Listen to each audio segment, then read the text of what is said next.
தமிழக அரசுக்கு வெள்ளை அறிக்கையை ரெடி செய்ய விஜய் களமிறக்கிய இந்த சித்திக் சென்னை தமிழக நிதித்துறையின் புதிய செயலாளராக மூத்த IAS அதிகாரி MS சித்திக் நியமிக்கப்பட்டுள்ளார்.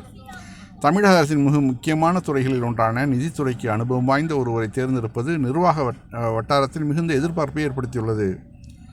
யார் இந்த MS சித்திக்? 1995ஆம் ஆண்டு IAS பிரிவைச் சேர்ந்த MS சித்திக் கடந்த 30 ஆண்டுகளாக தமிழக அரசின் பல்வேறு முக்கிய பொறுப்புகளை வைத்து வருகிறார்.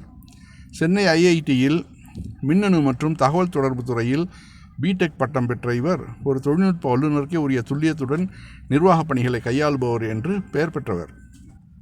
நிதியியல் துறையில் நீண்டகால அனுபவம். சித்திக் அவர்களுக்கு நிதித்துறை என்பது புதிய களம் அல்ல. தனது பணிக்காலத்தில் பெரும் பகுதியை அவர் நிதித்துறையிலே கழித்துள்ளார். 1999 முதல் 2002 வரையிலான காலகட்டத்தில் நிதித்துறையின் துணைச் செயலாளராக பணியாற்றிய போதே மாநில பட்ஜெட் தயாரிப்பில் முக்கிய பங்காற்றினார். பின்னர் 2017-2019 காலகட்டத்தில் நிதித்துறையின் செலவினம் முதன்மை செயலாளராக பணியாற்றினார். தமிழக அரசின் நிதி நிலைமை, கடன் மேலாண்மை மற்றும் வருவாய் ஆதாரங்கள் குறித்து ஆழமான புரிதலை கொண்ட அதிகாரிகளில் இவரும் ஒருவர். அடுத்து, சென்னை மெட்ரோவின் வளர்ச்சிக்கு வித்திட்டவர். நிதித்துறை செயலாளராக பொறுப்பேற்றதற்கு முன்பு சென்னை மெட்ரோ ரயில் நிலையத்தின் CMRL மேலாண்மை இயக்குநராக சிறப்பாக செயல்பட்டார். சென்னையில் 2ஆம் கட்ட மெட்ரோ ரயில் பணிகளை விரைவுபடுத்துவதிலும் நிதி ஆதாரங்களை திரட்டுவதிலும் இவரது பங்கு அளப்பரியது. குறிப்பாக மெட்ரோ பணிகளுக்காக உலக வங்கி மற்றும் ஆசிய வளர்ச்சி வங்கி போன்ற சர்வதேச நிறுவனங்களிலும் நிதியை பெறுவதில் இவரது நிதியியல் அனுபவம் பெரும் உதவியாக இருந்தது. இதற்கு முன்பு வணிக வரித்துறை ஆணையராகவும் பணியாற்றிய இவர் GST அமலாக்கத்திற்கு பிந்தைய வருவாய் நிர்வாகத்தை சீரமைப்பதில் முக்கிய பங்காற்றினார். மாவட்ட நிர்வாகம் மற்றும் மத்திய அரசு பணிகள். மாவட்ட அளவிலும் சிறந்த நிர்வாகியாக திகழ்ந்த சித்திக் தருமபுரி மற்றும் சிவகங்கை மாவட்டங்களில் ஆட்சியராக பணியாற்றியுள்ளார்.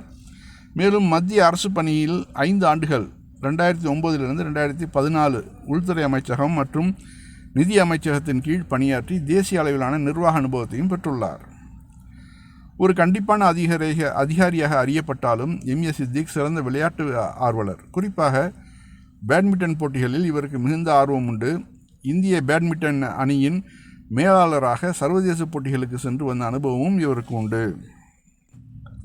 புதிய பொறுப்பும் சவால்களும்.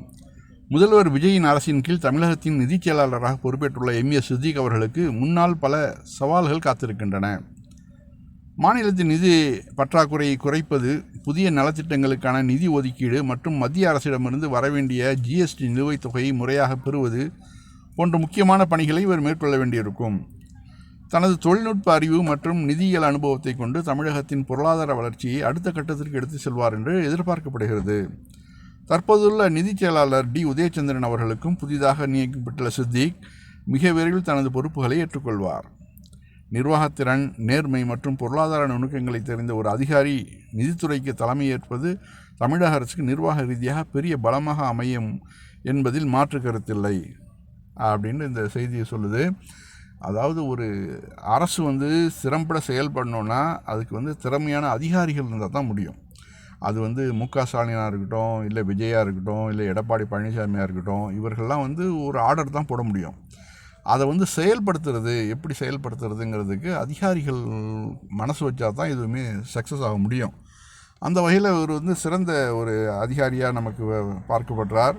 இவருக்கு நல்ல திறமை இருக்குது. அந்த திறமையை விஜய் நல்லபடியாக பயன்படுத்திக்குவார். இது போன்ற சிறந்த அதிகாரிகளை கொண்டு வச்சு அதன் மூலியமாக ஒரு சிறந்த தமிழகத்தை கட்டி காக்கணும்.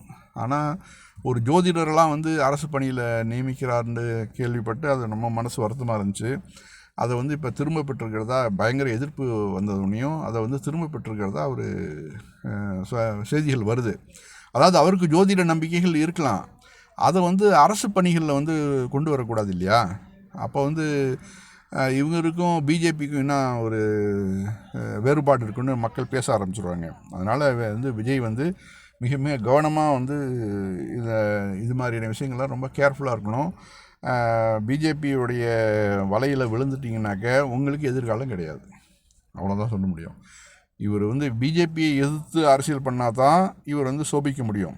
இல்லை பிஜேபியோட ஊதுகுழலாக போய் உட்காந்துட்டாரு, அடுத்தாப்புல அதுக்கு அடுத்த இதில் டிஎம்கே ரொம்ப சர்வசாதாரணமாக வந்துடும். அதை வந்து நல்லா வந்து ஞாபகத்தில் வச்சுக்கிட்டோம் விஜய்.